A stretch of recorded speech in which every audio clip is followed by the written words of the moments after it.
विश्व के देशों का अध्ययन करने से ये पता लगता है कि संसार में कभी भी एक जैसी जनसंख्या कभी नहीं रही और इसके अलावा पूरे विश्व में अलग अलग स्थानों पर अलग अलग जनसंख्या पाई जाती है। ऐतिहासिक काल की दृष्टि से ये जनसंख्या कब किस तरीके से थी और विभिन्न स्थानों पर ये जनसंख्या कैसे कैसे बढ़ी है, एक बात। और दूसरी बात कि जब ये जनसंख्या ज्यादा बढ़ जाती है तो इसके क्या असर होते हैं, क्या प्रभाव होते हैं। इसके कुछ अच्छे प्रभाव भी होते हैं और कुछ इसके बुरे प्रभाव भी होते हैं। कभी जनसंख्या बढ़ी भी किसी देश के लिए अच्छी भी हो सकती है और किसी के लिए बुरी भी हो सकती है। तीसरी बात, यदि जनसंख्या बढ़ जाती है तो उसके लिए हम क्या कर सकते हैं और किस तरह से उसका नियंत्रण कर सकते हैं, और अगर जनसंख्या कम हो जाए तो हम उसके लिए क्या उपाय कर सकते हैं। तो ऐसे ही प्रश्नों के जवाब पाने के लिए आज हम ले चलते हैं जियो मास्टर के इस चैनल में। प्यारे दोस्तों, मैं सुनील दत्त चंबोली जियो मास्टर के चैनल में आपका हार्दिक स्वागत करता हूं और आज के एपिसोड में और आज के प्रकरण में हम इन्हीं प्रश्नों का जवाब ढूंढेंगे। और ये जो प्रश्न हैं बड़े महत्वपूर्ण हैं और किसी भी परीक्षा में ये पूछे जा सकते हैं।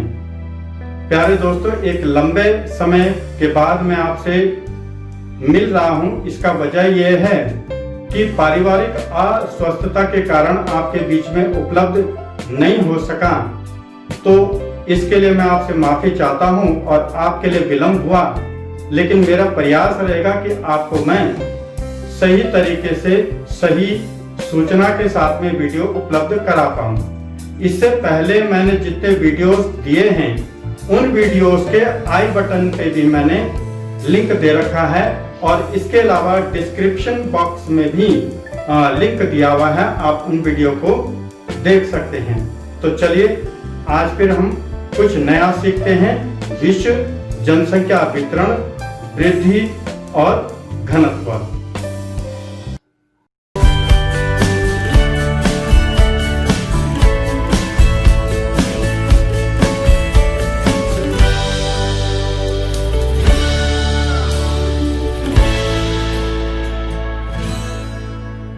प्रिय छात्रों, आज हम कक्षा 12 के मानव भूगोल के मूल सिद्धांत पाठ 2 विश्व जनसंख्या वितरण, घनत्व एवं वृद्धि के भाग 3 का अध्ययन करेंगे। आज के इस प्रकरण में चर्चा बिंदु इस प्रकार से हैं। सबसे पहला, जनसंख्या वृद्धि की प्रवृत्तियां, जिसमें जनसंख्या वृद्धि की कालिक या ऐतिहासिक प्रवृत्ति और जनसंख्या वृद्धि की स्थानिक प्रवृत्ति। दूसरा, जनसंख्या परिवर्तन के प्रभाव। तीसरा, जननांकीय संक्रमण का सिद्धांत। चौथा, जनसंख्या नियंत्रण के उपाय। पांचवा, फोकस। और छठा, टेस्टिंग सैंपल। इसके अलावा हम विभिन्न प्रकार के मानचित्र और ग्राफ का अध्ययन करेंगे। सबसे पहले, जनसंख्या वृद्धि की प्रवृत्तियां। किसी निश्चित अवधि में निश्चित क्षेत्र के निवासियों की संख्या में परिवर्तन को जनसंख्या वृद्धि कहा जाता है। लेकिन किसी स्थान की जनसंख्या में जिस अवधि या जिस ढंग से परिवर्तन होता है उसे जनसंख्या वृद्धि की प्रवृत्ति कहा जाता है। विश्व में जनसंख्या परिवर्तन अर्थात वृद्धि की दो प्रवृत्तियां हैं। पहला, कालिक प्रवृत्ति या ऐतिहासिक प्रवृत्ति। दूसरा, स्थानिक प्रवृत्ति। अब सबसे पहले कालिक प्रवृत्ति या ऐतिहासिक प्रवृत्ति। जनसंख्या में समय के बदलने के साथ हुए परिवर्तन को ऐतिहासिक या कालिक परिवर्तन की प्रवृत्ति कहा जाता है। 8000 से 12000 वर्ष पूर्व कृषि के उद्भव के समय जनसंख्या कम थी, लेकिन जैसे जैसे औद्योगिक क्रांति आई, जनसंख्या की वृद्धि तेजी से हुई। तकनीकी प्रगति ने जनसंख्या बढ़ाने में सहयोग दिया, जिससे वर्तमान में विश्व की जनसंख्या 7 अरब हो गई है और हर वर्ष लगभग 8 करोड़ लोग जुड़ जाते हैं। 500 वर्षों में जनसंख्या 10 गुना से ज्यादा अधिक बढ़ी है। अब है जनसंख्या वृद्धि की स्थानिक प्रवृत्ति। जनसंख्या वृद्धि की स्थानिक प्रवृत्ति से अभिप्राय है कि विश्व के विभिन्न देशों में जनसंख्या किस प्रकार बढ़ी है। विकसित देशों की अपेक्षा विकासशील देशों में जनसंख्या वृद्धि अधिक है, क्योंकि विकसित देशों में जनसंख्या के प्रति जागरूकता देखी जाती है और विकसित देशों ने अपनी जनसंख्या को नियंत्रित कर लिया है, जबकि विकासशील देशों में जागरूकता की कमी देखी जाती है। प्रायः आर्थिक विकास और जनसंख्या वृद्धि में ऋणात्मक संबंध पाया जाता है। वर्तमान में विश्व की वार्षिक वृद्धि दर 1.4% है। यद्यपि ये कम है, पर वास्तव में ऐसा इस प्रकार नहीं है, क्योंकि पहली बात यह बहुत बड़ी जनसंख्या पर लागू होता है और दूसरी बात जनसंख्या वृद्धि घटती भी रहे तो भी कुल जनसंख्या तो बढ़ती ही है। प्रिय छात्रों, आइए हम संसार की जनसंख्या वृद्धि की कालिक प्रवृत्ति और स्थानिक प्रवृत्ति को हम ग्राफ के माध्यम से समझते हैं। जब हम इस ग्राफ का अवलोकन करते हैं तो हमें दिखाई देता है कि 12,000 वर्ष पहले, ईसा के जन्म से पहले 12,000, वर्तमान से 12,000 वर्ष पहले मनुष्य केवल कृषि के कार्य को करता था और उस दौरान कृषि के कार्यों का विस्तार हुआ, तो उस दौरान जनसंख्या केवल 0.25 अरब थी विश्व की। लेकिन ईसा के जन्म के पश्चात जैसे जैसे समय आगे बढ़ा तो सन 1600 में संसार की जनसंख्या 0.5 अरब यानी लगभग 50 करोड़ के लगभग हो गई।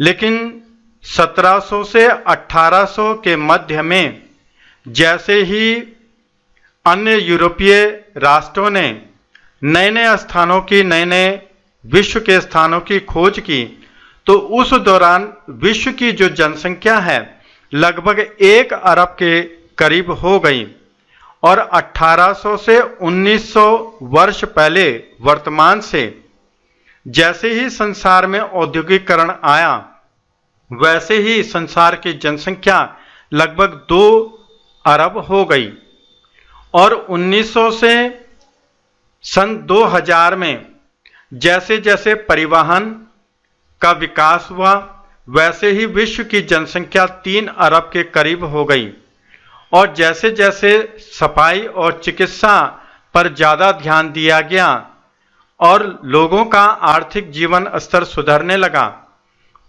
और साथ साथ में जैव प्रौद्योगिकी के विकसित होने के कारण से अन्न के भंडार और खाद्यान्न की समस्या कम होने लगी, अकालों पर नियंत्रण पाया गया और मृत्यु दर पर नियंत्रण पाया गया, तो वैसे वैसे संसार की जो जनसंख्या है वो बढ़ करके 4 अरब के करीब हो गई। और इसके अलावा जैसे जैसे समय आगे बढ़ा, यानी काल का, समय का विस्तार हुआ, संसार ने प्रौद्योगिकी के द्वारा उन्नति की और जीवन में सूचना और कंप्यूटर आ गया, तो उससे जीवन में और क्रांति आई। नई चिकित्सा की खोजों के कारण से और रोगों के निदान की वजह से संसार की जनसंख्या में तेजी से वृद्धि हुई और ये जनसंख्या लगभग 5 अरब तक पहुंच गई और इस तरह से वर्तमान तक 6 अरब और उसके बाद वर्तमान में 7 अरब तक जनसंख्या पहुंच गई। यह कारण था मनुष्य के तेजी से विकास के कारण से, क्योंकि सूचना प्रौद्योगिकी और साथ साथ में आर्थिक उन्नति के कारण से मनुष्य ने खोजों के माध्यम से, चिकित्सा के द्वारा और खाद्यान्न के उत्पादन में बड़ी तेजी से उन्नति की, जिसकी वजह से संसार की जनसंख्या बढ़ी है।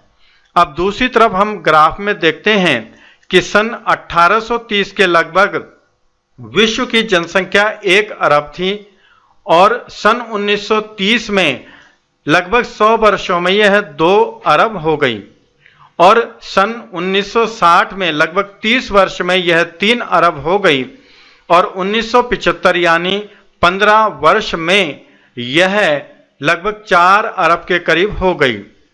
1975 से 1987 12 वर्ष में यह 5 अरब और 1987 से 1999 तक यह 6 अरब और 2011 तक 12 वर्ष में संसार की जो जनसंख्या है वो 7 अरब के करीब हो गई। अब हम देखते हैं कि समय के साथ साथ स्थानिक रूप से जनसंख्या की प्रवृत्तियां किस प्रकार से हैं। जनसंख्या की स्थानिक प्रवृत्तियों को देखने से पता लगता है कि सन 2010 से 15 के मध्य में विश्व की जो जनसंख्या है जो 1990 और 95 में 1.6 की वृद्धि से बढ़ रही थी, वहीं दूसरी तरफ 2010 से 15 के मध्य में यह 1.2 की दर से इसमें वृद्धि हुई है। दूसरी तरफ अफ्रीका अगर महाद्वीप को हम देखें तो यहाँ 1990 से 95 में 2.4 की वृद्धि दर थी और 2010 से 15 में इसमें 2.6 की वृद्धि हुई है। उत्तरी अमेरिका यूरोप में 0.2 की वृद्धि दर थी और 2010 और 15 के मध्य में यहाँ पर 0.1 की वृद्धि देखी गई है।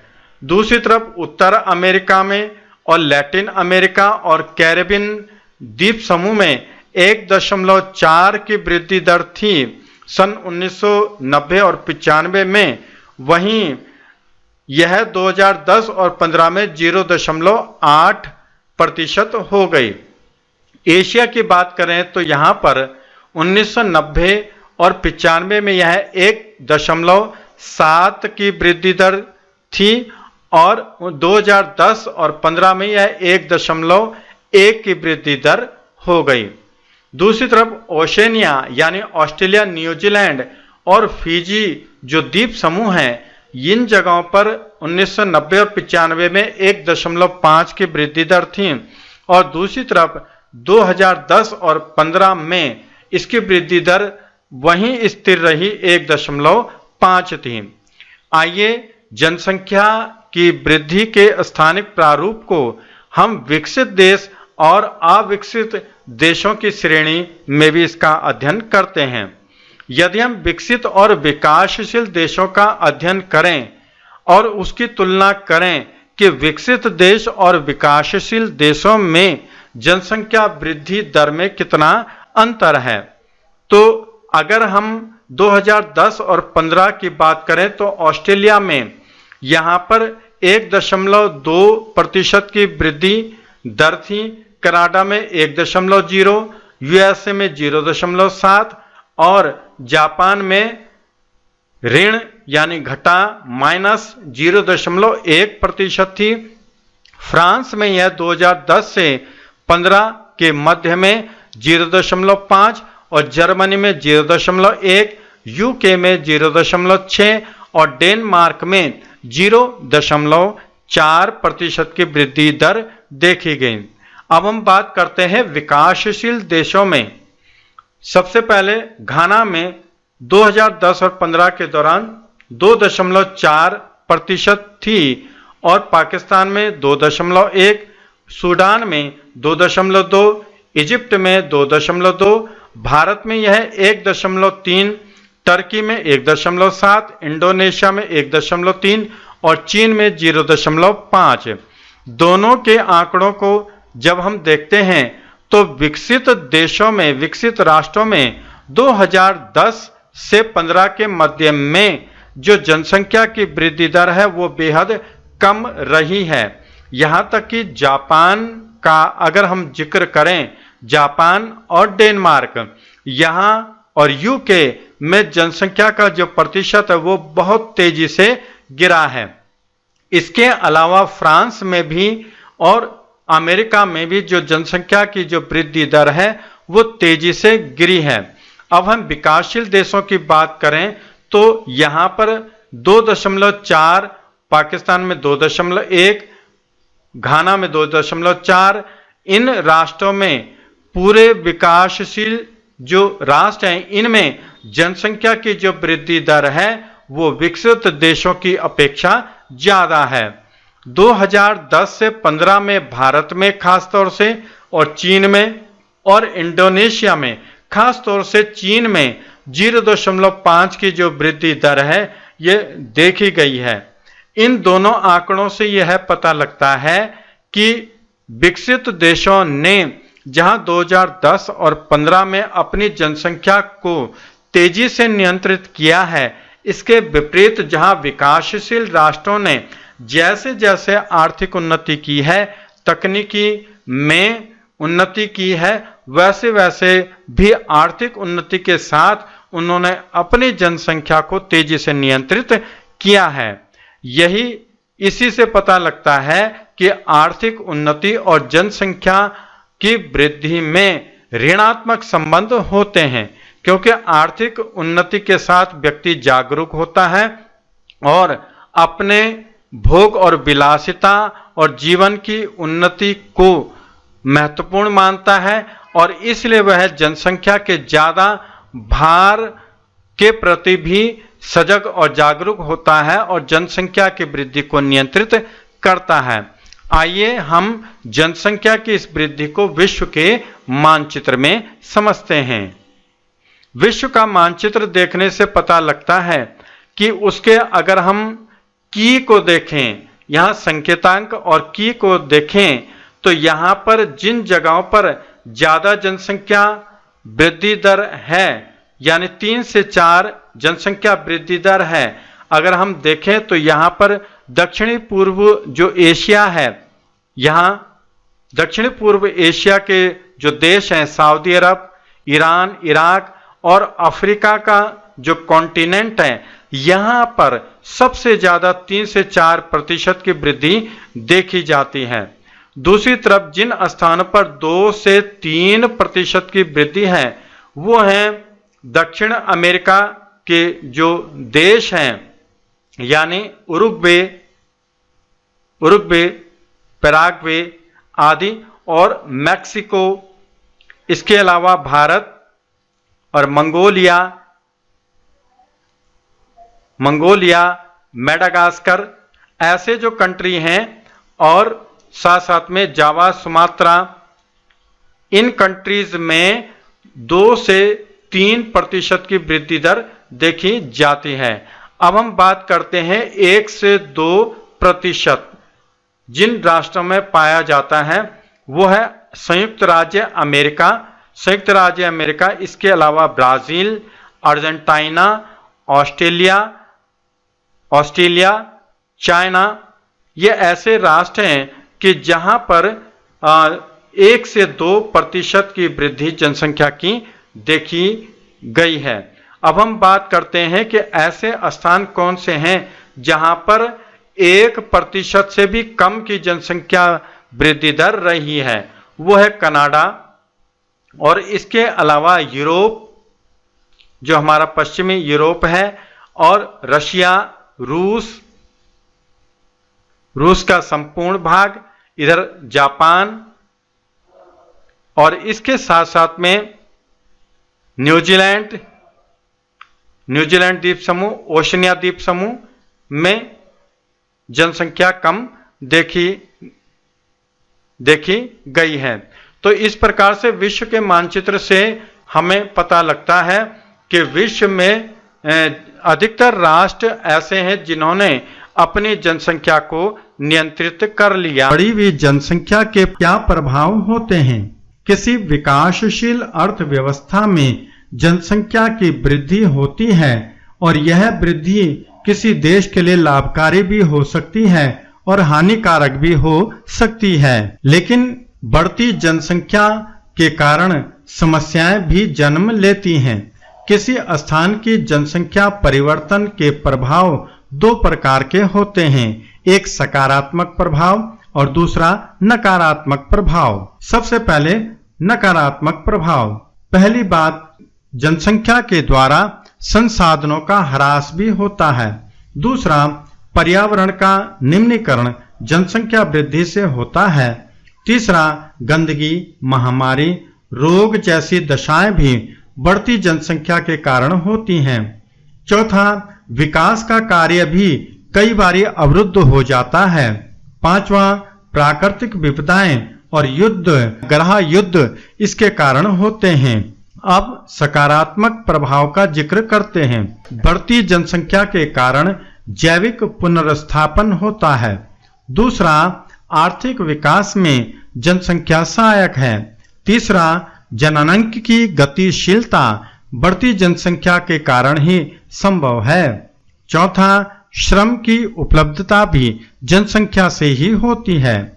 और पांचवा, राजनीतिक एवं सामाजिक विचारधारा में बदलाव जनसंख्या के कारण ही होते हैं। अब ये जो जनसंख्या की जो प्रवृत्ति है ये विभिन्न अवस्थाओं से गुजरती है और उसे जननांकीय संक्रमण का सिद्धांत या थ्योरी ऑफ डेमोग्राफिक ट्रांजिशन कहते हैं। जनसंख्या संक्रमण सिद्धांत जनसंख्या वृद्धि या परिवर्तन और उसके प्रभाव को समझने का नया सिद्धांत है। इस सिद्धांत का प्रतिपादन 1929 में W.S. थॉम्सन ने किया था और 1945 में फ्रैंक W. नोटेस्टिन ने इसे संशोधित किया था। यह सिद्धांत बताता है कि किसी देश की जनसंख्या का सामाजिक, आर्थिक एवं सांस्कृतिक विकास का स्तर उस देश की जनसंख्या वृद्धि को निर्धारित करता है।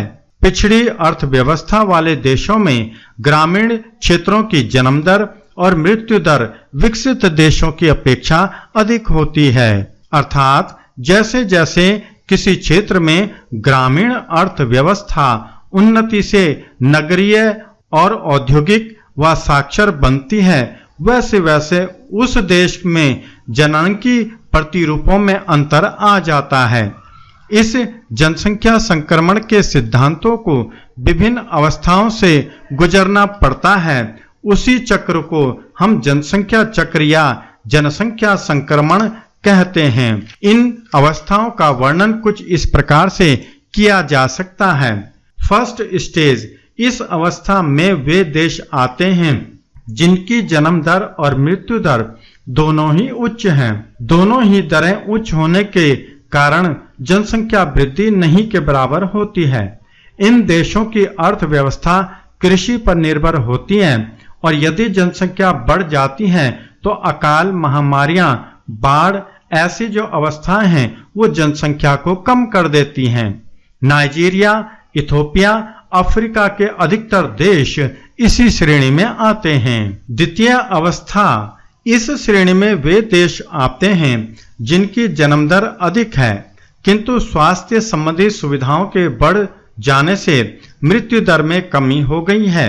इस श्रेणी में विकासशील देश आते हैं।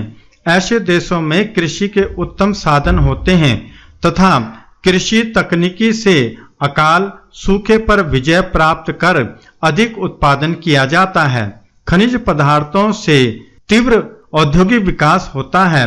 भारत, चीन, Kenya, Sri Lanka, Malaysia, Thailand, Philippines, Iran, Iraq, Africa में लीबिया, मिस्र, मेडागास्कर, मध्य अफ्रीका के देश इस श्रेणी में आते हैं। तृतीय अवस्था, इस श्रेणी में ऐसे देश आते हैं जहां जन्म दर तथा मृत्यु दर दोनों ही कम हो गए हैं। इस प्रकार के क्षेत्रों की अर्थव्यवस्था में उन्नत और आधुनिक प्रकार की कृषि और उद्योग मुख्य रूप से शामिल होते हैं और अधिकतर जनसंख्या शहरों में रहती है। महिलाओं में शिक्षा का प्रसार, आर्थिक उन्नति में सहयोगी और जागरूक होने से जन्म दर तथा मृत्यु दर दोनों ही घट जाते हैं। चीन, क्यूबा, ऑस्ट्रेलिया इसके उदाहरण हैं। चतुर्थ श्रेणी में ऐसे देश आते हैं जहां जन्म दर तथा मृत्यु दर बहुत ही निम्न स्तर पर होते हैं और देशों को भविष्य में जनसंख्या घटने का डर होता है। जनसंख्या स्थिर रहती है। ऐसे देशों में अति विकसित अर्थव्यवस्था के कारण आराम, विलासिता, छोटे परिवारों को महत्व देने के कारण से जनसंख्या घटती हुई अवस्था में होती है। परिवार में संतान जन्म महत्वपूर्ण नहीं होता है। ऐसे देशों में जनसंख्या बढ़ाने के लिए प्रोत्साहित किया जाता है। कनाडा, जापान, ब्रिटेन, संयुक्त राज्य अमेरिका इस प्रकार के देशों के अंतर्गत आते हैं। पांचवी अवस्था, फिफ्थ स्टेज, इस अवस्था के देशों में जन्म दर की अपेक्षा मृत्यु दर ज्यादा होती है और जनसंख्या समाप्ति के कगार पर पहुंच जाती है। इस स्थिति को जातीय आत्महत्या या रेसिस्ट सुसाइड कहते हैं। तस्मानिया और फ्रांस इसके उदाहरण हैं। इस अवस्था में ऐसे देश आते हैं जिन्होंने अपनी जनसंख्या को जरूरत से ज्यादा नियंत्रित कर दिया है। इसी वजह से जनसंख्या कम होने की स्थिति पर आ जाती है। आइए अब हम अध्ययन करते हैं जनसंख्या नियंत्रण के उपाय। Control of population. विश्व के अध्ययन से ज्ञात है कि जहां एक तरफ जनसंख्या अधिक बढ़ना समस्याओं को जन्म देता है, दूसरी तरफ जनसंख्या का जरूरत से अधिक कम होना भी किसी देश के लिए हानिकारक हो सकता है। सन 1798 में थॉमस माल्थस ने जनसंख्या के सिद्धांत में स्पष्ट किया था कि लोगों की संख्या उत्पादन की अपेक्षा अधिक बढ़ने पर समस्याएं उत्पन्न होती हैं, जिससे अकाल, महामारी और बीमारियां, युद्ध जैसी समस्याएं जन्म लेती हैं। अतः प्रयास होना चाहिए कि ज्यादा जनसंख्या ना बढ़े और उसको नियंत्रित किया जाए। जनसंख्या ज्यादा समस्या ना बने, इसके लिए इस प्रकार के उपाय किए जा सकते हैं। पहला, बच्चों के जन्म में अंतराल रख करके। दूसरा, परिवार नियोजन के साधनों को अपनाकर। तीसरा, छोटे परिवारों को प्रोत्साहित करके। चौथा, गर्भ निरोधकों की सुगम सुलभता। पांचवा, देर से विवाह को उत्साहित करने के द्वारा। छठा, तकनीकी के माध्यम से जनसंख्या का न्यायपूर्ण तरीके से बढ़ोतरी सुनिश्चित करना। सातवां, महिला शिक्षा, स्वास्थ्य जागरूकता को बढ़ावा देकर के। और आठवां, महिला सशक्तिकरण के द्वारा। इनके द्वारा जनसंख्या का नियंत्रण किया जा सकता है। जनसंख्या संक्रमण के सिद्धांत को हम एक ग्राफ के माध्यम से समझते हैं। ग्राफ को देखने से पता लगता है कि जनन की संक्रमण सिद्धांत की 5 अवस्थाएं पाई जाती हैं। इन 5 अवस्थाओं को हम ध्यान से समझते हैं कि अर्थात ये 5 अवस्थाएं हैं कौन सी। सबसे पहले हम ग्राफ को अगर ध्यान से देखें तो हमें यहां पर इसके सबसे ऊपर लिखा हुआ उच्च जन्म दर, यानी प्रति वर्ष प्रति हजार जन्म और मृत्यु, यानी जन्म दर भी ज्यादा होना और मृत्यु दर भी ज्यादा होना। और नीचे की ओर ग्राफ का जो हिस्सा है ये बताता है जन्म दर का कम होना और मृत्यु दर का भी कम होना। अब यहां पर ग्राफ के अंदर जो लाइनें हमें दिखाई गई हैं, तो ये जो लाइन है ऊपर, ये जन्म दर को दिखाती है और ये जो नीचे वाली जो लाइन है ये मृत्यु दर को दिखाती है। और साथ साथ में ये जो ग्राफ के साथ आपको लाइन दिखाई गई है ये विश्व की कुल जनसंख्या को दिखाती है। अब हम ग्राफ में जनसंख्या संक्रमण की विभिन्न अवस्थाओं के बारे में जिक्र करते हैं। पहली अवस्था में हम जिक्र करते हैं तो ग्राफ में जन्म दर की जो लाइन है और मृत्यु दर की जो लाइन है वो यहां पर आकर के मिल जाती हैं, एक समान, लगभग एक समान मिल जाती हैं। और उनके बीच का जो अंतर है, ये जो अंतर है, इस अंतर को जनसंख्या में प्राकृतिक वृद्धि कहा जाता है। तो ये जो प्राकृतिक वृद्धि का जो अंतर है ये यहां पर कम है। इसका मतलब ये है कि प्रथम अवस्था में वो राष्ट्र हैं जहां पर जन्म दर भी ज्यादा है और मृत्यु दर भी अधिक है, और जनसंख्या में जो प्राकृतिक वृद्धि है वो भी कम है। इसका कारण यह है कि जन्म दर और मृत्यु दर जब ज्यादा है तो जनसंख्या की जो प्राकृतिक वृद्धि है वो कम होगी। ऐसे जो राष्ट्र हैं वो कौन से हैं? इथोपिया, बांग्लादेश और जनजाति वाले ऐसे जो क्षेत्र हैं जहां पर इस तरह की जनसंख्या पाई जाती हैं, ये वो कंट्रीज हैं, ये वो देश हैं जो अभी भी कृषि, जिनकी अभी आर्थिक अर्थव्यवस्था है, यानी कृषि उनका महत्वपूर्ण आधार है। अगली जो अवस्था है इसका ग्राफ अगर हम देखते हैं तो यहाँ पर ऊपर का जो लाइन है जो जन्म दर को दिखाता है ये ऊंचा है, अधिक है, और दूसरी तरफ जो मृत्यु दर की लाइन है वो नीचे को आ गई है।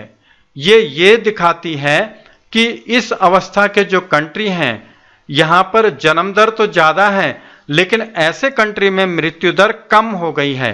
इसका कारण यह है कि ऐसे जो कंट्री हैं वो विकसित विकासशील कंट्री हैं, देश हैं जिन्होंने आर्थिक उन्नति के साथ साथ तकनीकी में भी तेजी से विकास किया है, जिसके फलस्वरूप रोगों का निदान करके, महामारियों का निदान करके उन्होंने जन्म दर को तो बढ़ा दिया है, साथ साथ में वहां पर रोगों का उपचार ठीक ढंग से होने के कारण से उनकी जो मृत्यु दर है वो कम हो गई है।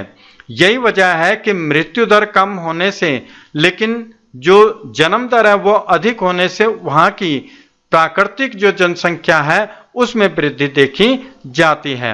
ऐसे जो कंट्री हैं वो कौन से हैं? भारत, पेरू, श्रीलंका, केन्या, इस प्रकार के देश हैं जिन्होंने अपने देश में काफी उन्नति की है और यहाँ पर प्राकृतिक जनसंख्या में काफी वृद्धि देखी गई है। तीसरी अवस्था के कंट्री वो हैं जो विकसित श्रेणी में आते हैं, यानी जो विकसित श्रेणी में पहुंचने वाले हैं। ऐसे कंट्रियों में आर्थिक और तकनीकी जो उन्नति है वो तेजी से हुई है। अगर हम ग्राफ को ध्यान से देखें तो तीसरी अवस्था में जो जन्म दर की जो लाइन है वो तेजी से नीचे को आ रही है। इससे ये पता लगता है कि इन देशों के अंदर जन्म दर तेजी से गिरी है और साथ साथ में जो मृत्यु दर है वो भी बहुत ज़्यादा नीचे आ गई है। क्या वजह है? वास्तव में ऐसे देशों ने आर्थिक और तकनीकी आधार पर तेजी से उन्नति की है। उन्होंने आर्थिक उन्नति के साथ साथ में अपनी जन्म दर को भी नियंत्रित कर लिया है, लेकिन क्योंकि मृत्यु दर कम है और ये राष्ट्र भी अभी कुछ विकसित श्रेणी में आते हैं और कुछ विकासशील श्रेणी में के अंतर्गत भी आते हैं, तो ऐसा होने की वजह से यहाँ पर अभी भी जो प्राकृतिक वृद्धि है जनसंख्या की वो अधिक है, लेकिन इन्होंने अपनी जनसंख्या को नियंत्रित कर लिया है। चीन, क्यूबा, ऑस्ट्रेलिया, यूके, इस तरह के जो कंट्री हैं इस श्रेणी में आते हैं। अगली अवस्था है चौथी अवस्था, फोर्थ स्टेज। इसके ग्राफ को हम अगर ध्यान से देखते हैं तो यहाँ पर जो मृत्यु दर की जो लाइन है वो तेजी से काफी नीचे आ गई है और साथ साथ में जो जन्म दर की जो लाइन है वो तेजी से नीचे आ गई है। नीचे की तरफ जन्म दर की लाइन भी तेजी से नीचे आ गई है और मृत्यु दर की लाइन भी तेजी से नीचे आ गई है।